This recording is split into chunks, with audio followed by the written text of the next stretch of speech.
La clase pasada estábamos viendo el diagrama de flujo de la tramitación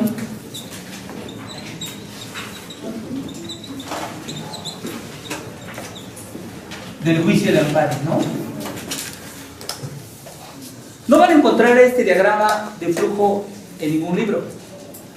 O sea, ese diagrama de flujo lo pongo, yo digo así, para tratar de ponerle un concepto, en el sentido de que lo estoy haciendo un diagrama de cómo es la tramitación del juicio de amparo indirecto. ¿Me explico? A lo mejor podrán encontrar algunos diagramas. Mi secretaria particular me decía, oiga, aquí está el diagrama que le puede servir. Y aquí está el otro. Pues esto, la verdad es que es importante el avance que se hace, pero lo que estamos haciendo es, pues, más tratarlo de ser más complejo, ¿no? No más que complejo, no, más completo, ¿no? Entonces dijimos que el juicio se inicia con la presentación de la demanda. Y el juez de distrito, con la presentación de la demanda, podía dictar, en primer término, una excusa. ¿Qué excusa? Pues solamente que el juez de distrito hubiera determinado que en el caso, en el juicio presentado a través de la demanda, advirtiera él una causa de impedimento que le tendría que promover la excusa correspondiente, ¿no? Contra esta excusa que hace el juez, pues nosotros no tenemos ningún recurso. ¿Por qué no tenemos un recurso? Porque lo que hace la excusa es enviarlo al tribunal colegiado para que califique la excusa. Si el tribunal colegiado califica que no se da la causal de impedimento, lo que hace es regresárselo al juez de distrito.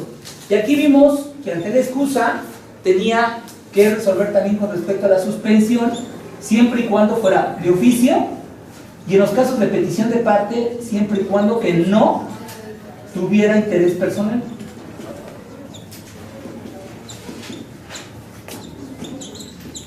Entonces me podrían decir, oiga, ante la excusa no hay ningún recurso, no estaremos dejando en estado de indefensión al quejoso porque el juez indebidamente se excusó. No.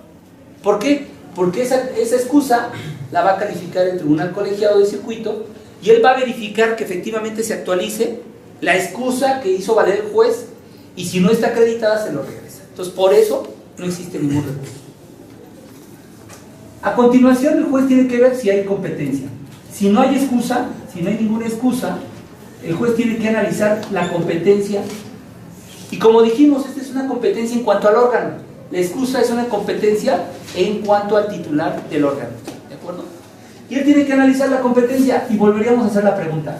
Y cuando se declara incompetente el juez, ¿procede con un recurso? No. ¿Y por qué no procede ningún recurso? Porque dijimos que esta incompetencia podría ser por cuestión de vía, y entonces el tribunal colegiado va a revisar la incompetencia declarada por el juez, y si no estima que sea correcta, se lo regresa al juez de distrito, ¿no? Y vimos que la competencia por territorio o materia se lo tenía que regresar a otro juez de distrito, y aquí este juez de distrito tiene que tomar la decisión si aceptaba o no aceptaba. Si no acepta, se regresa al juez que estaba conociendo inicialmente. Si el juez que no conoce inicialmente insiste, entonces lo envía al colegiado y el colegiado se pronuncia sobre la competencia de quién juez le corresponde la competencia para conocer el juicio de amparo que aquí se resuelve. ¿De acuerdo? Si el juez lo aceptó, tampoco hay ningún tipo de afectación, porque simplemente lo que cambia es el juzgado donde se va a tramitar, dependiendo de la materia y el territorio. Entonces, por esto, en estos dos no hay recurso. El juez determina que sí es competente. Si es competente, entonces, ¿qué dijimos que seguía? Vean sus... Analizar los requisitos del 108. Así es. Analizar los requisitos del 108 y las copias para las partes. Y dijimos que si hay para las copias de las... Si sí se cumplía, pasábamos a la causa de improcedencia. Exactamente. Porque si existía una causa de improcedencia, siempre y cuando fuera manifiesta e indudable, procedía a desechar la demanda. ¿De acuerdo? Pero siempre y cuando manifieste indudable de una causal de improcedencia. ¿De acuerdo? Eso es lo que dijimos la vez pasada. Si no hay excusa, si es competente, si reúne los requisitos del artículo 108 y no hay ninguna causal de improcedencia, dijimos que lo que tiene que hacer el juez es admitir la demanda. Y aquí dijimos que se puede presentar varias situaciones. Supongamos que el juez admite sin suspensión. Sin suspensión del acto reclamado. ¿Cuándo se da esta hipótesis? Bueno, cuando no lo pide el quejoso, ni tampoco estemos en una suspensión de oficio. Recuerden que la suspensión de oficio es cuando hay una hipótesis, un acto reclamado previsto en el artículo 15 y entonces el juez decreta la suspensión de oficio. Y dijimos que cuando el juez admite sin suspensión, habían 8 puntos que tenía que hacer el juez. Primero, formar el expediente, ordenar formar el expediente y registrar. Siempre y cuando, esto es siempre y cuando no hubiera habido una prevención, porque si no cumplía con los requisitos, lo que iba a hacer es la prevención. Y en esta prevención, una de las cosas que tenía que hacer el juez es formar el expediente y mandar registrar el expediente en el libro de gobierno. Y después hacer la prevención con respecto a los requisitos faltantes. O bien, a las copias faltantes. ¿De acuerdo? Si aquí no hubo prevención, sino que fue directo hasta la admisión, entonces tendrá que mandar formar el expediente y registrar. ¿De acuerdo? Tiene que haber un pronunciamiento sobre la admisión. O sea, tendría que decir, se admite la demanda. ¿De acuerdo? Después les dije que tenían que darle vista al Ministerio Público, pedir informes justificados a las autoridades responsables. Les dije 2, 3, 4, 5, mandar a notificar al tercero interesado, fijar fecha para la audiencia constitucional,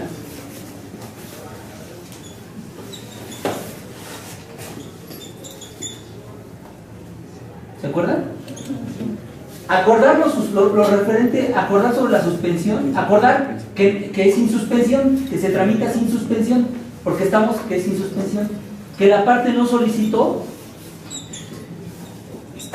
la suspensión, y después, por último punto, hacer un requerimiento a las partes sobre la requisitos, requerimiento a las partes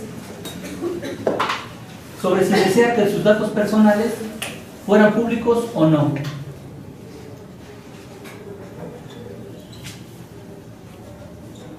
Por la cuestión de la ley de la transparencia. ¿Estamos? Esos son los 8 puntos fundamentales que tenía que dictar el juez, ¿no?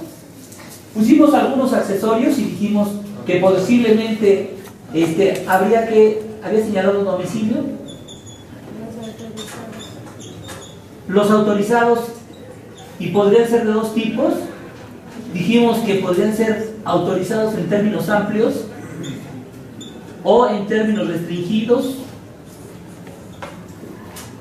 ¿no? Y dijimos que el 11 por si hubiera pruebas ofrecidas en el juicio, normalmente pruebas documentales, ¿no? Estos 10, los últimos 3 requisitos, dijimos que podrían ser, los primeros 8 son obligatorios y los otros dependiendo si en la demanda se pedía esta circunstancia, ¿de acuerdo? Le podríamos poner accesorios. Ahora, la otra opción es que el juez haya admitido con suspensión de oficio.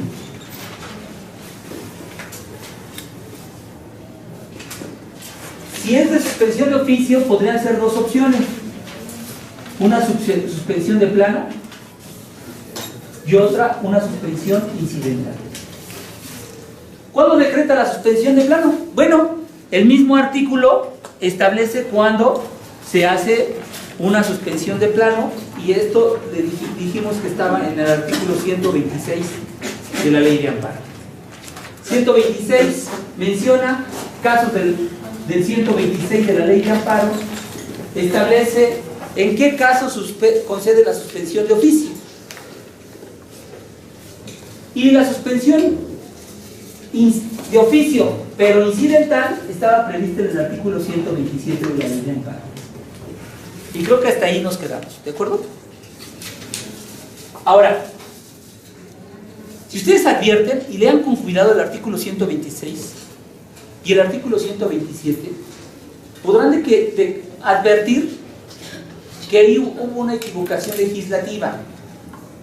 ¿Por qué hubo una equivocación legislativa? Porque dice el 126 que se concederá de oficio y de plano cuando los actos consistan, fíjense lo que dice ahí, extradición. Es suspensión de oficio y de plano cuando uno de los actos reclamados es la extradición. ¿Advierten que el 126 habla de la extradición? Y después, el 127 dice que también procede la extradición. Entonces, ¿en qué quedamos?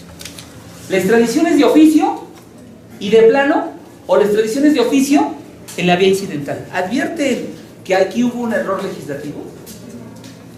A mi punto de vista, la extradición también debe ser de oficio y de plano. O sea que solamente la vía incidental, a mi modo de ver, solamente quedaría con respecto a la fracción segunda. ¿De acuerdo? Cuando dice de oficio y de plano, significa que el juez no forma un cuaderno incidental, sino que decreta de plano en el mismo auto de la admisión. Decreta la medida suspensional que corresponda para decretar cualquier medida de suspensión. Entonces, esta admisión de oficio y de plano, podríamos decirle que son los 8 requisitos obligatorios que dijimos, obligatorios, y además un pronunciamiento que la suspensión es de oficio y de plano. La palabra de plano significa que no requiere ninguna tramitación, ¿de acuerdo? Eso es lo que significa de plano. Y lo de oficio significa que inclusive cuando el quejoso no pida la suspensión, el juez debe pronunciarse sobre eso, porque son actos que atacan directamente a bienes jurídicos tutelados de manera flagrante, y además de manera flagrante, que significa que si no otorgan la suspensión, se quedarían de alguna manera posiblemente sin reparación las violaciones que se puedan cometer a los derechos humanos y a las garantías establecidas para la protección. ¿De acuerdo? La suspensión de oficio vía incidental dice que tiene que hacerse igual de la tramitación de la suspensión a instancia de parte. Entonces nuestro otro supuesto es con suspensión a petición de parte.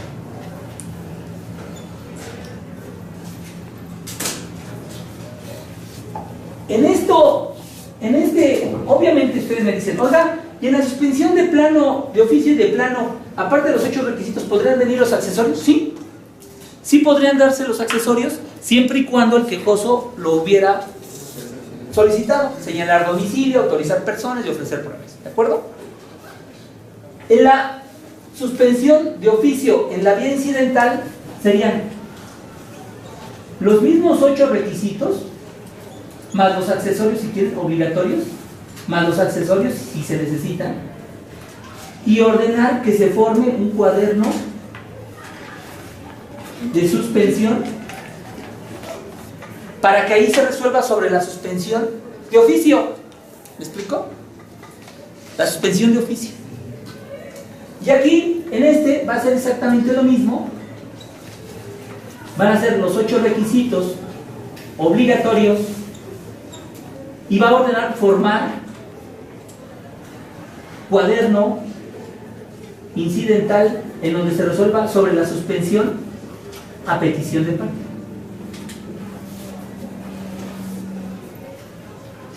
¿De acuerdo? ¿Vamos bien? Ahora, habíamos dicho que en este no hay recurso, le voy a poner un tache, aquí tampoco hay recurso, porque lo que pudiera darse es un conflicto competencial. Este conflicto competencial finalmente va a terminar en un pronunciamiento de un colegiado donde diga de qué manera, quién va a resolver el juicio de amparo, quién es el juez competente para resolver el juicio de amparo. ¿De acuerdo? Dijimos que aquí en la prevención podría ser dos formas. ¿Cumple con la prevención o no cumple? Si no cumple con la prevención, dijimos que se tenía por no presentar. Y si cumple, pues iría a la admisión. ¿De acuerdo? Ahora, no siempre, cuando cumpla el desahogo de una prevención, podría ser la admisión. Podría ser que con los elementos que le requirió el juez, podría declararse incompetente o inclusive desecharlo. O sea, no siempre es la admisión, sino una posible solución sería la incompetencia o el desechar la demanda. ¿Por qué? Porque hay veces que al hacer su prevención, el juez faltan requisitos que le puedan dar como elementos determinar si es competente o si se advierte una causal de improcedencia de manera manifiesta e indubitable. ¿De acuerdo? Así que cuando se ahoga la prevención, podría ser incompetencia, admisión o desechada. Oiga, ¿y por qué no puedo hacer la excusa? Porque es algo de lo que pudo haber visto desde el principio, ¿no? Oiga, pero ¿qué tal si después no lo advirtió? Bueno, o no lo estudió de manera ordenada, pudiera darse la excusa. Pero lo normal es que al momento de la prevención se puede advertir esta situación. ¿De acuerdo? Cuando desecha la demanda, porque hay una causal de improcedencia manifiesta indudable, aquí procede el recurso de queja. Contra esto procede el recurso de queja. Déjenme decirles que esto es una innovación de la nueva ley, porque antes lo que procedía es el recurso de revisión, y esto ha generado muchos problemas. ¿Por qué? Porque los abogados, creyendo que contra la desechada de la demanda procede el recurso de revisión, como lo hacía la ley vieja, lo que hacen es promover la revisión. ¿Y qué hace el tribunal colegiado? Agarra algo y la desecha. ¿De acuerdo? ¿Sí me explico? ¿Por qué? Porque cambió el recurso, la queja. Ahorita sobre este punto voy a seguir abundando un poco. Cuando se tiene por no presentada, también procede el recurso de queja. Y antes también en este procedía el recurso de revisión. Y muchos litigantes a la fecha, estamos desde abril a la fecha, con la nueva ley, y siguen cometiendo estos errores los litigantes. Siguen promoviendo recursos de revisión contra las no presentadas y contra las desechadas, cuando la ley dice que debe proceder queja. ¿De acuerdo? Entonces dijimos, este no procede el recurso, este no procede el recurso, este procede el recurso hasta que se tenga por no presentada, este sí, este también, que es la queja. Oiga, ¿y en la admisión procede el recurso? También. ¿Por qué? Porque pudiera considerar el tercero interesado que admitieron una demanda cuando había una causal de improcedencia. Entonces, contra la admisión de la demanda procede queja. ¿De acuerdo? ¿Vamos entendiéndolo? ¿Sí vamos bien? ¿O me voy más lento? ¿Vamos bien? ¿Sí? Ok. Cuando se forma con suspensión, dijimos que en el cuaderno incidental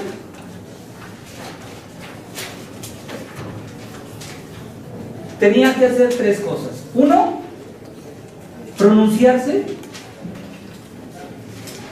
sobre si concede o no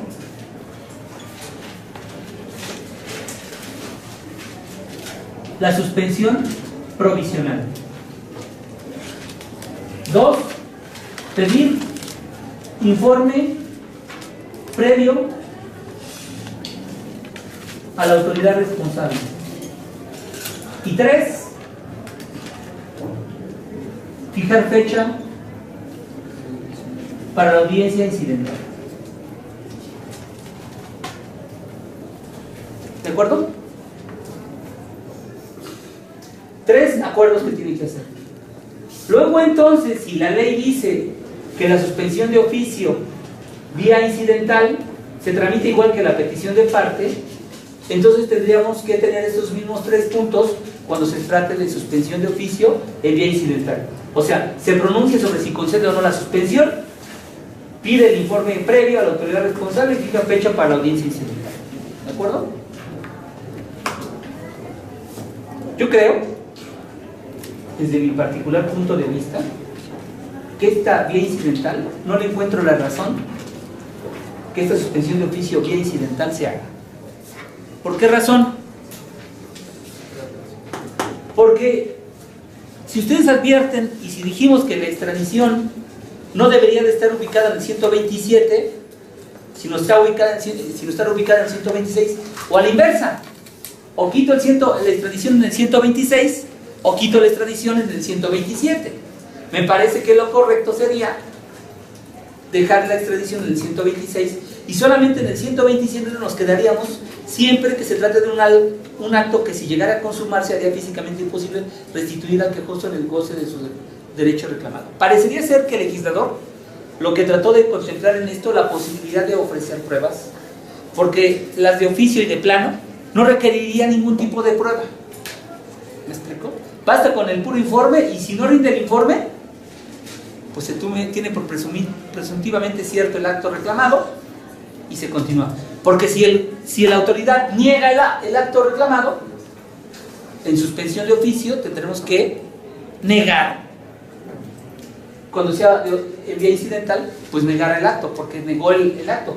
Y aquí, en la suspensión con petición de parte, si el juez niega, pues tendremos que negar la suspensión. ¿De acuerdo? Entonces, aquí en la suspensión, a petición de parte puede, al igual que la de plano y la de oficio, puede negar o conceder la suspensión. En el supuesto de la concesión de la suspensión, tiene que garantizar los posibles daños y perjuicios posibles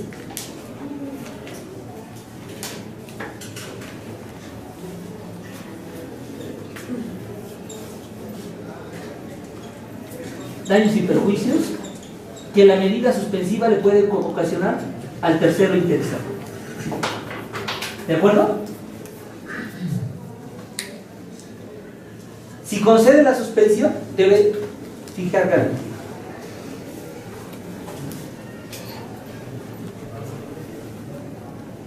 En la suspensión de oficio, posiblemente pueda pedir la garantía si puede afectar daños y perjuicios al tercero interesado, y lo mismo en la vía incidental.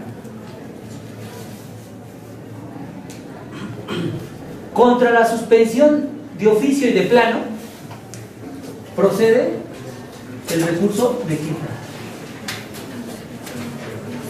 Contra la suspensión provisional, procede queja. ¿De acuerdo? En el incidente, en el cuaderno incidental, dijimos que se pedía el informe previo a la autoridad responsable. ¿Y cuántas horas se le dan? 48 horas. Se le da 48 horas para que rinda su informe previo. ¿Y la audiencia constitucional? Dentro de los 5 días. dentro de los 5 días se fija la audiencia incidental. ¿De acuerdo? Ahora, ¿qué va a pasar con esta audiencia incidental? En la audiencia incidental se tienen que recibir las pruebas que ofrezcan las partes, recibir los alegatos y pronunciarse sobre la suspensión definitiva. Y esa suspensión definitiva puede negarse o concederse. ¿De acuerdo? También en caso de que no haya llegado, por ejemplo, un informe, se podría diferir, ¿no? No. A menos que la notificación a las autoridades no se haya hecho con 48 horas como prevé la ley. Es la única forma como usted puede suspender diferir la audiencia incidental. O bien, dice la ley, si son foráneas, celebras por las locales y entonces fijas fecha para la celebración respecto de las foráneas. Pero la única razón por la cual se puede diferir una audiencia incidental es que la autoridad esté notificada y no hayan pasado 48 horas. ¿De acuerdo? ¿Qué procede contra la suspensión definitiva? Contra este procede revisión. Cuando yo daba clases en el Instituto de la Judicatura Federal, yo les decía que para que no se confundieran cuándo procedía la queja o cuándo procedía la revisión, yo les decía, mira, cuando el juicio se concluya por el desechamiento o por la no interpuesta en aquel entonces, procede la revisión. Cuando ya se termine lo de la suspensión definitiva, procede la revisión, no tienes problemas. Y contra la audiencia constitucional, también procede la revisión. Entonces, cuando concluye un juicio o concluye la suspensión, ya procede la revisión siempre. La queja son los demás casos. Entonces, cuando el legislador cambia en queja contra las no presentadas y en queja por las no desechadas y en queja con la suspensión de plano porque antes procedía la revisión, trastoca todo un principio lógico de por qué procedía el recurso de revisión. El recurso de revisión era así como que ya la extinción del juicio. Se extinguía el juicio, entonces vamos a promover el recurso de revisión. Se extinguía la suspensión, se pronunciaba sobre la suspensión definitiva, vamos a promover el recurso de revisión. ¿Por qué lo cambió a queja? No advierto ningún motivo por el cual tendría que hacerse en queja. Pero hay que tener cuidado, hay que promover el recurso de queja. Ahora por las no presentadas, por las desechadas y por la suspensión de oficio. Esa es una variación importante y aparentemente desde mi particular punto de vista, sin ninguna razón aparente. ¿Alguna duda al respecto? Continuamos con este diagrama de flujo. Y bueno, si tiene por no presentada la demanda, dijimos que aquí procedía el recurso de queja y el tribunal colegiado determinará si esta decisión del juez de tenerla por no presentada fue correcta, si él confirma esta decisión, el juicio de amparo hasta ahí concluyó. También pasa con respecto a la desechada. Procede el recurso de queja que conoce el tribunal colegiado y si también confirma, hasta aquí termina el juicio. ¿De acuerdo? El problema es que cuando continúa por la admisión, sigue los siguientes pasos. Primero, dijimos que una de las cosas que tenía que hacer es darle vista al Ministerio Público, pedir el informe justificado, notificar al tercero interesado. Dijimos que antes la ley hablaba de emplazar al tercero perjudicado. Ahora habla de notificar y correrle traslado al tercero interesado. ¿De acuerdo? Pero hay veces que esta resolución del tercero interesado, o sea, uno dice, es X, y dice el tercero, no, el quejoso, o el tercero interesado, o otra persona, ¿sabes qué? Te equivocaste. Contra esta designación del tercero interesado, procede el recurso de queja. ¿De acuerdo?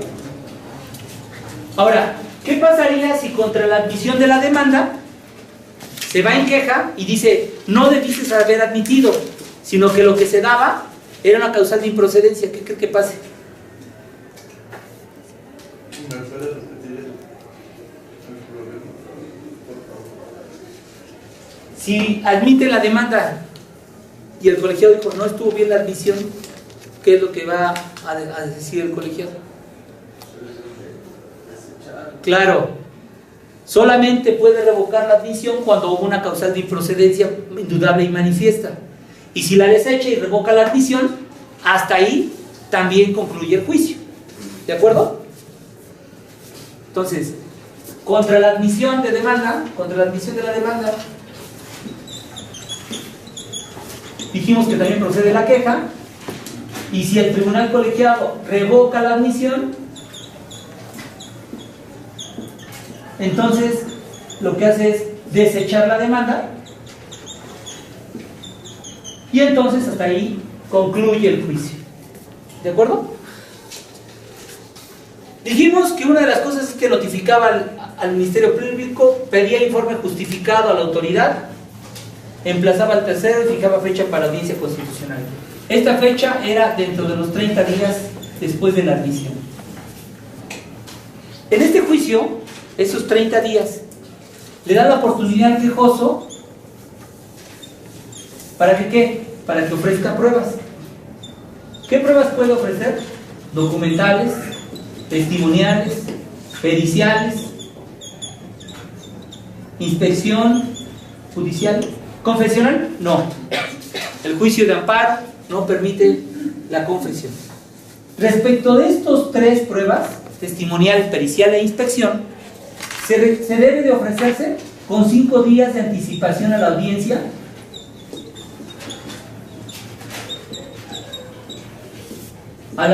constitucional, sin contar la fecha de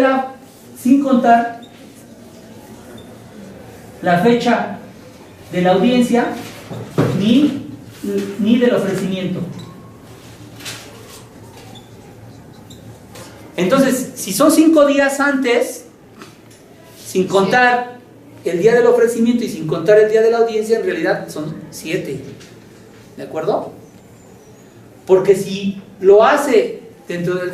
no da esta oportunidad que refiere la ley, entonces no se le admite esas pruebas. ¿De acuerdo? ¿Por qué se está pidiendo 5 días de anticipación? Pues para preparar la testimonial, para preparar la inspección, para preparar la pericial. Siempre es posible preparar la inspección, pero para preparar la pericial, no. ¿Por qué? Porque el juez pide a un perito de parte del juez, más aparte la que ofrezcan las partes. Luego tienen que pedir el nombramiento, aceptación del cargo, luego rendir el informe, y por lo menos se les da 10 días para rendir el informe. ¿Alcanzaron esos 5 días? No. Y los testigos, siempre y cuando o el quejoso se haya tomado la carga de aceptarlo, o bien porque el juzgado lo notifique. Pero hay veces que están fuera del lugar de residencia del juzgado, y por lo tanto entonces no alcanza a cubrirse esos 5 días. La prueba documental puede ser desde la presentación de la demanda, ¿se acuerdan que vimos? Pero inclusive en la misma audiencia puede ofrecer las pruebas documentales al respecto. ¿Estamos? Oiga, y si respecto de las pruebas no acuerda favorablemente, bueno, contra todos los acuerdos dictados después de la admisión, acuerdos dictados durante la tramitación del juicio,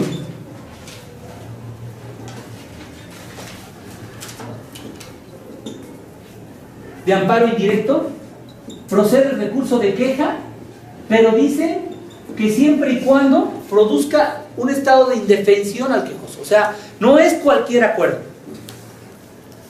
sino solamente que afecte las defensas del quejoso. Esto lo vamos a ver con mayor tranquilidad al respecto.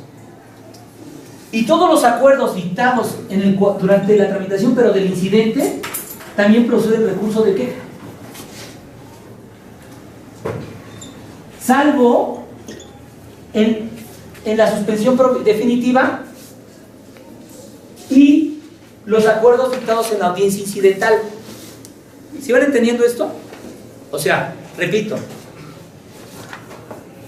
estos acuerdos dictados durante la tramitación del incidente ni tiempo da, porque como se fija en el término de 5 días, pues realmente está por disposición de la ley, siempre y cuando pudiera haber algún tipo de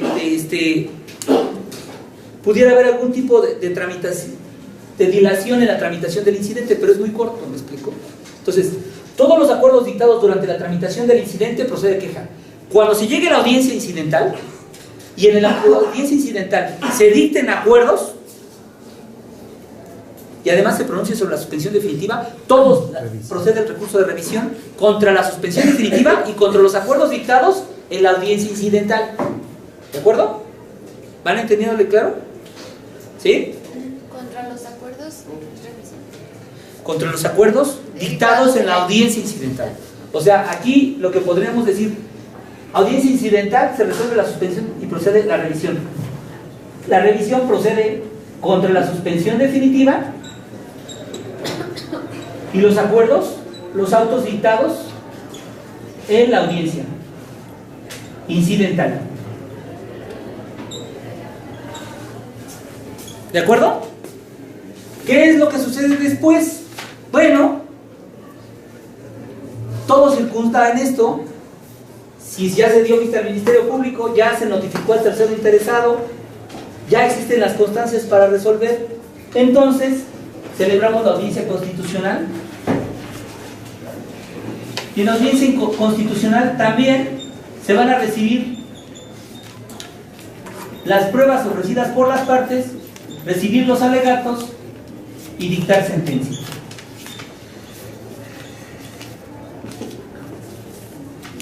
Contra la sentencia dictada y los acuerdos dictados en la audiencia procede el recurso de revisión. ¿De acuerdo? De aquí deben de tener cuidado. Si dentro de la audiencia hay una objeción de falsedad de documentos,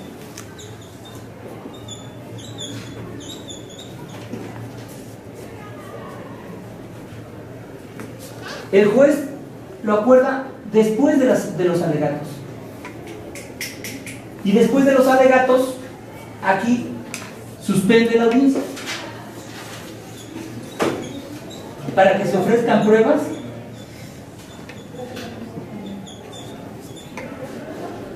respecto de la autenticidad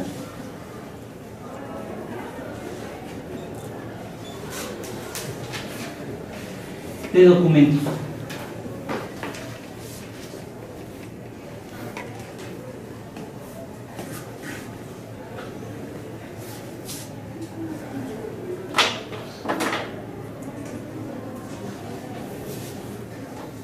Una vez que ofrezcan pruebas, continúa la audiencia y se dicta sentencia. ¿De acuerdo? ¿Van entendiéndolo esto?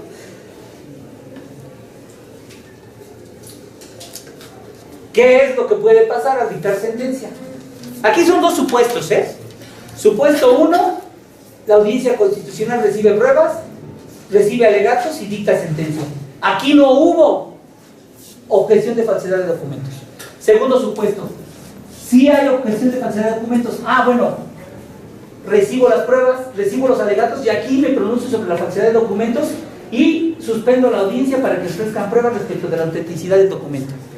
Y después procede la audiencia de sentencia. Oiga, y la objeción en cuanto al alcance y valor probatorio, eso no suspende la audiencia, porque en realidad son alegatos. Si yo digo que un documento privado no tiene el alcance y valor probatorio que le pretende dar la contraria, no estoy diciendo que el documento sea falso.